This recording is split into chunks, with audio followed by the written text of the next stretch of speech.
ever considered how the health of your body affects the health of your soul? God made our bodies and souls with these mysterious connections to each other.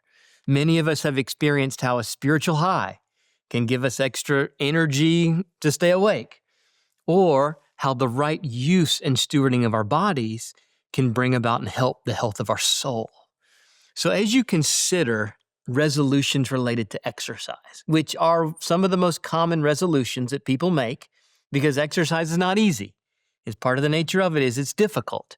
And so we're not already doing various things that we would like to do or feel like we should do. And so regularly exercise are the object of resolutions. Let me give you 3 encouragements related to exercise. Number 1, your body matters to God.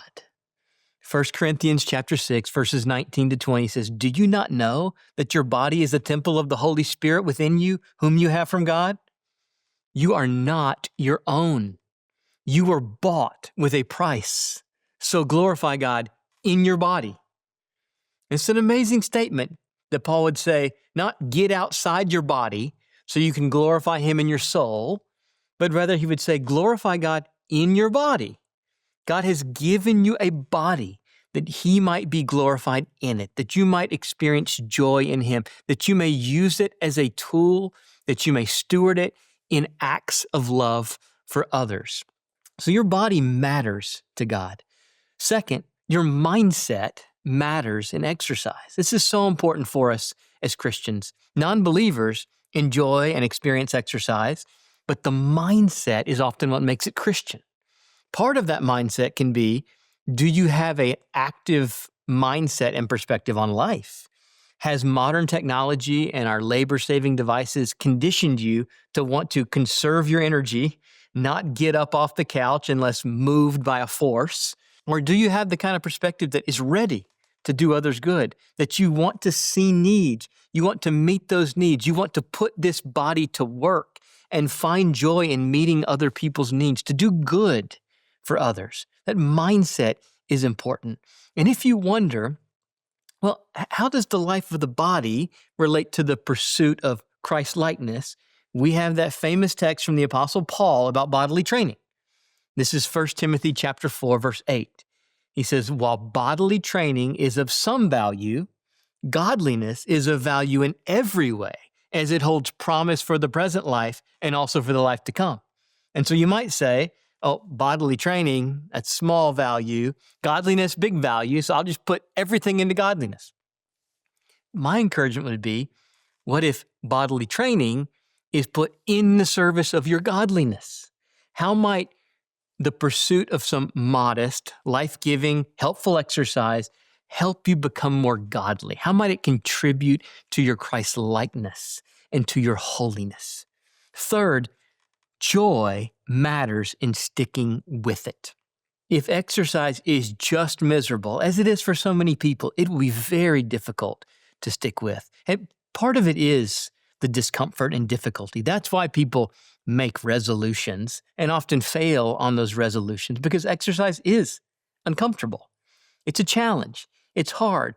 And finding joy in it, making it somewhat enjoyable really matters. If you bite off too much, if it's an all or nothing type approach, you probably won't stick with it for long. It'll be simply too discomfortable to stay with.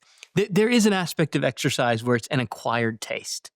And to acquire that taste, you need a modest plan. You need a little bit at a time. And when you have exercised and you feel some measure of joy in having done it, maybe it's just that you accomplished the task and that it's over with, I would say take note of that good feeling you have when you're finished, and let that be part of the motivation for taking up modest bits of exercise in the future to pursue that joy. Your joy will be important in sticking with it.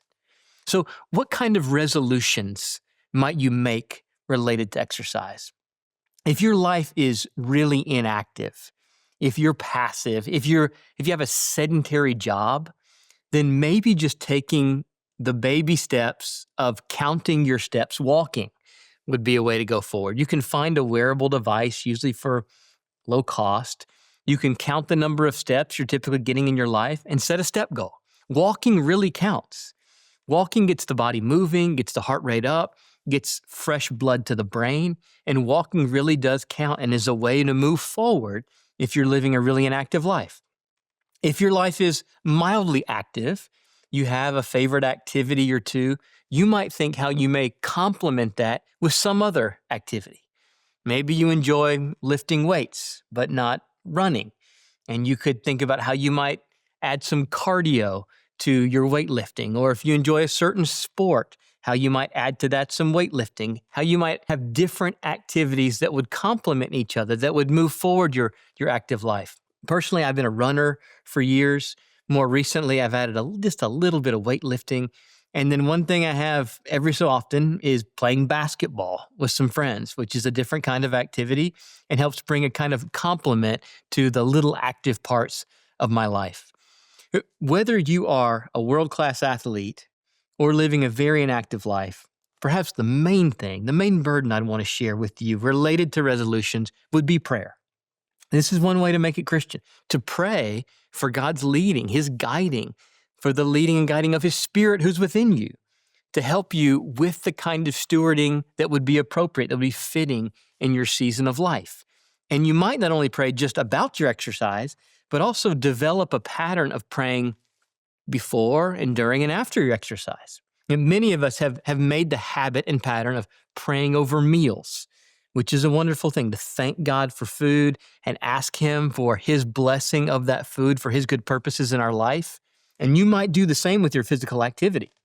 I've made a habit of this over the years with my running. If I'm setting off for a jog, I pause. In between stretching and beginning my running, I ask for God to help me. Not just prevent injuries, yes, that, but also that this investment of energy, this setting apart of this time would serve His good purposes in my life so I can consecrate my exercise to Him. And then if you come across points in your exercise where you're just ready to give up early, you might pray for help. You're not on your own in that moment, not if you have the Holy Spirit. You may ask for His help in helping you to endure in a fitting way, knowing when you're hitting the wall or not, and when you can go further for another 30 seconds or 60 seconds. And you may also pray afterwards. Thank Him for sustaining you in the effort. Thank Him for what He's provided. Thank Him for a body that works, however able your body is and able to do exercise. Prayer is a critical way in which we make our exercise Christian, not just human. Unbelievers experience the joys and benefits of exercise, but prayer is a way to consecrate our exercise to God's good purpose and to the pursuit of spiritual joy in and through bodily movement.